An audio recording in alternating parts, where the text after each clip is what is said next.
बहु मात्रा रे व्यवहार करुछंती जेहेतु लेबर रो अभाव रोची तेणुक से बहुत मात्रा रे यहाँ व्यवहार करुछंती पुणी कम समय रे से माने केमिति माने चाष को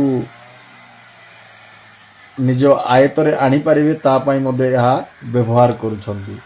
तो देखि पारुछंती चाषी भाई माने जणे मेसिन रे जे भली 20-25 जन काम को 4-5 घंटा रे पूरा क्लियर करि पारिबो सेही परि मेसिन आ पूरा क्लीनली धान मेसिन द्वारा धान को कटा जाउछि।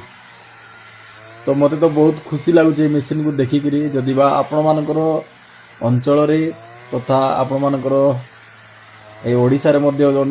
व्यवहार होछि तो निश्चित भाव आपण माने कमेंट करंतु यदि आपण माने व्यवहार करिसंती।